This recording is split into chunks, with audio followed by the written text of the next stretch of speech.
Welcome to current exam. आज हम भारत के इतिहास के कुछ जी के प्रश्नों के बारे में डिस्कस करेंगे यहाँ पे। तो चलिए शुरू करते हैं पहले प्रश्न से।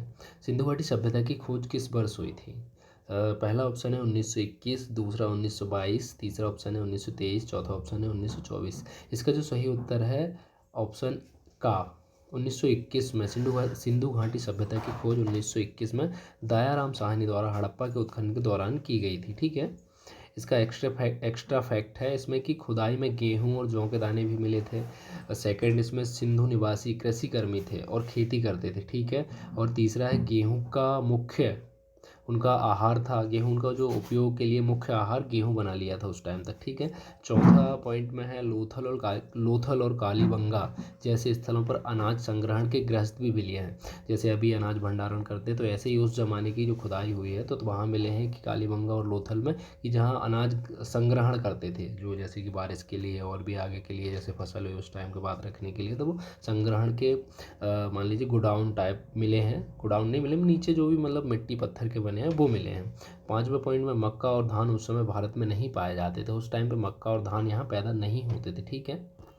आगे चलते हैं। 1921 में हड़प्पा की खुदाई पंजाब अब पाकिस्तान में है। खुदाई करवाने वाले थे दयाराम साहनी। इसी खुदाई से सिंधु घाटी सभ्यता की शुरुआत मानी जाती है। क्वेश्चन नंबर 2, हड़प्पा सभ्यता का सबसे महत्वपूर्ण बंदरगाह कौन सा था? पहला ऑप्शन है हड़प्पा, दूसरा ऑप्शन है मोहनजोदड़ो, तीसरा ऑप्शन है लोथल और चौथा ऑप्शन है कालीबंगा। ठीक है। तो इसका जो सही उत्तर है लोथल। लोथल जो कि आधुनिक गुजरात में स्थित है, सिंधु घाटी सभ्यता का एक महत्वपूर्ण बंदरगाह था उस टाइम पे।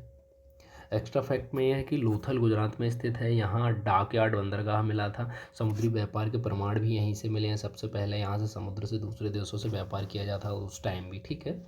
और इसके अलावा तीसरा क्वेश्चन है, सिंधु घाटी सभ्यता की लिपि कैसी थी? ऑप्शन ए है ब्राह्मी, ऑप्शन बी है खरोष्टी, ऑप्शन सी है अज्ञात, ऑप्शन डी है देवनागरी। इसका जो सही उत्तर है अज्ञात। अभी तक उस सभ्यता में जो लिपि थी वो कैसे एक दूसरे से बात करते थे तो वो अभी तक नहीं पढ़ा जा चुका है। ठीक है। सिंधु घाटी सभ्यता की लिपि अभी तक पढ़ी नहीं जा सकी है। यह भाव चित्रात्मक लिपि है। ठीक है। आपने देखी होगी शायद, भाव चित्रात्मक लिपि है। ठीक है। वो अभी तक कोई भी साइंटिस्ट या कोई भी वैज्ञानिक उसको नहीं पढ़ पाया है।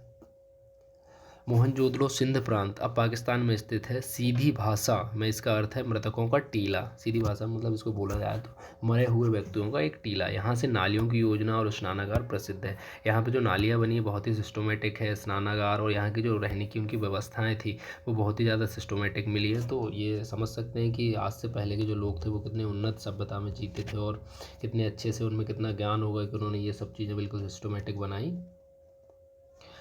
क्वेश्चन तीसरा, मोहनजोदड़ो का शाब्दिक अर्थ क्या है? पहला ऑप्शन है मृतकों का टीला, दूसरा ऑप्शन है महान स्नानागार, तीसरा ऑप्शन है अनाज का भंडार, चौथा ऑप्शन है सुंदर बंदरगाह। इसका जो सही उत्तर है वो है मृतकों का टीला। ठीक है। ऑप्शन का इसका सही उत्तर है। मोहनजोदड़ो का शाब्दिक अर्थ होता है मृतकों का टीला। सिंधी भाषा में मोहनजोदड़ो का अर्थ मृतकों का टीला होता है। सिंधु घाटी सभ्यता की लिपि कैसी थी? ब्राह्मी लिपि थी। वो सॉरी, ये अज्ञात है लिपि, अभी तक देखी नहीं जा चुकी है। ठीक है।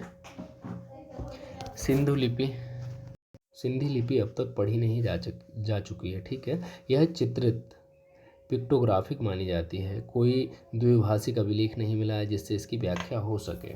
ठीक है। क्वेश्चन नंबर 5, ऋग्वेद में कितने मंडल हैं? ऑप्शन पहला है 8, ऑप्शन दूसरा है 10, ऑप्शन तीसरा है 12, ऑप्शन चौथा है 14। इसका जो सही उत्तर है वो ऑप्शन दूसरा खा। ठीक है। ऋग्वेद सबसे प्राचीन वेद है जिसमें 10 मंडल पुस्तकें मिली हैं। ठीक है।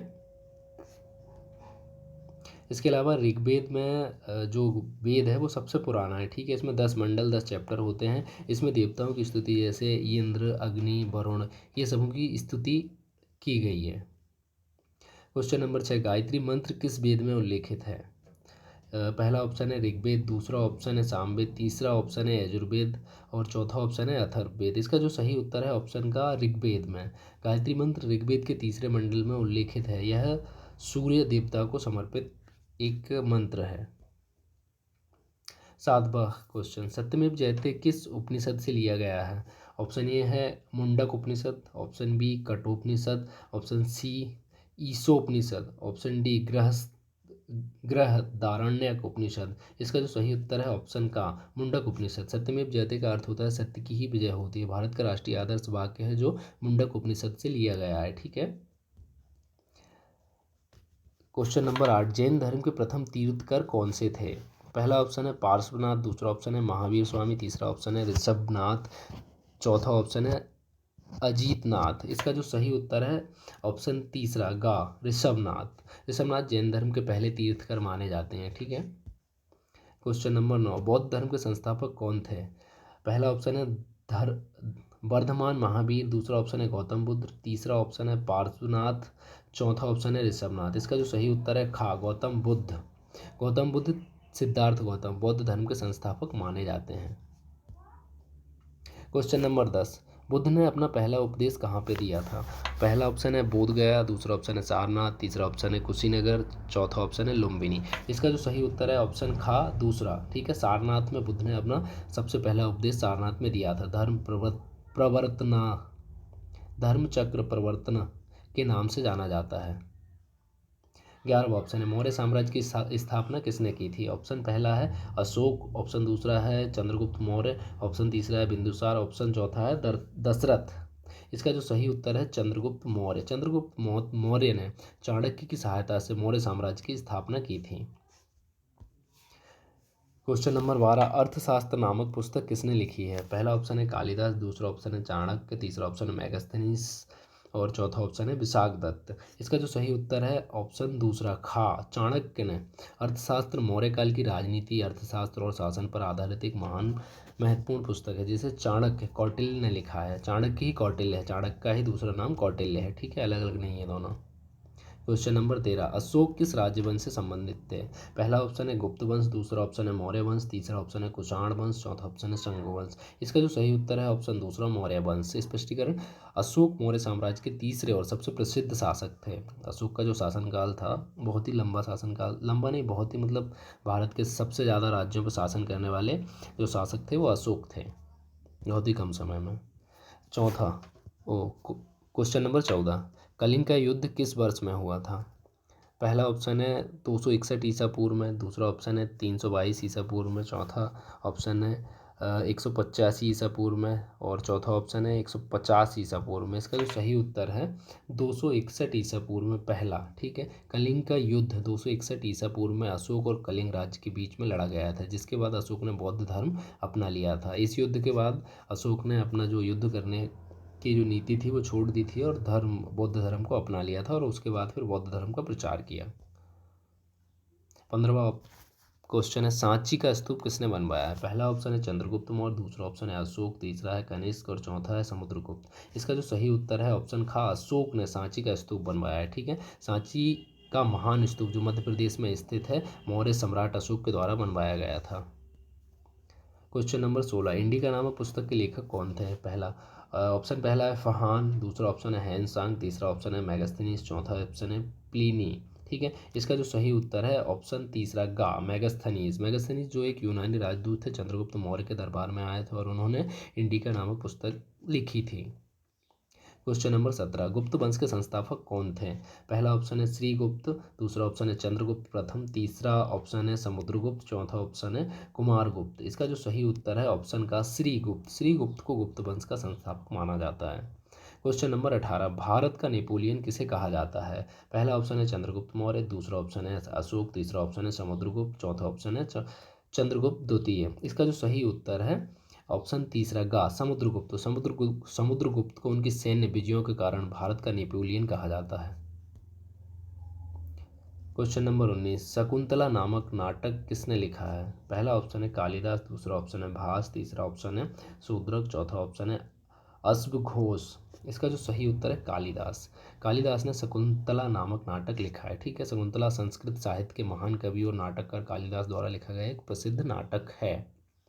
क्वेश्चन नंबर 20, नालंदा विश्वविद्यालय की स्थापना किसने करवाई थी? पहला ऑप्शन है चंद्रगुप्त प्रथम, दूसरा ऑप्शन है कुमारगुप्त प्रथम, तीसरा ऑप्शन है स्कंदगुप्त, चौथा ऑप्शन है हर्षवर्धन। इसका जो सही उत्तर है ऑप्शन दूसरा खा कुमारगुप्त प्रथम ने नालंदा विश्वविद्यालय की स्थापना कुमारगुप्त प्रथम ने करवाई थी।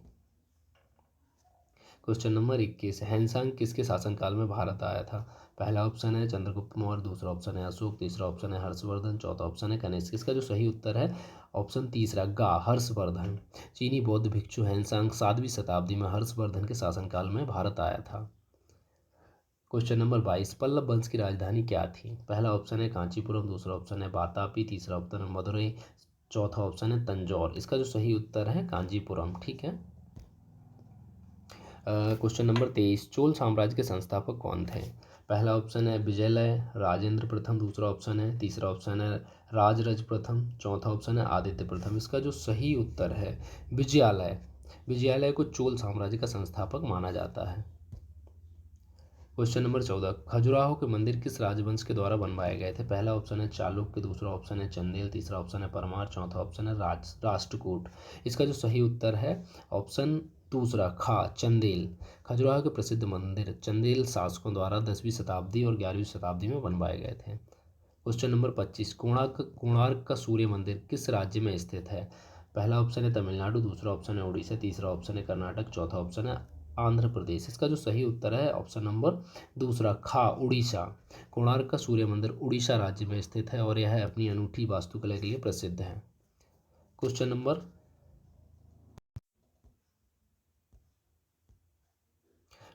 26, ये क्वेश्चन नंबर 26 है, मिस्टेक से 8 लिखा गया है। सिंधु घाटी सभ्यता का मुख्य भवन कौन सा था? ऑप्शन ए स्नानागार, ऑप्शन बी सभा भवन, ऑप्शन सी किला, ऑप्शन डी इसका मंदिर। इसका जो सही उत्तर है स्नानागार। सिंधु घाटी सभ्यता का मुख्य भवन कौन सा था? स्नानागार था। ठीक है। सबसे प्रसिद्ध है महान स्नानागार, ये सबसे प्रसिद्ध महान स्नानागार है। दूसरे पॉइंट में है मोहनजोदड़ो में स्थित था।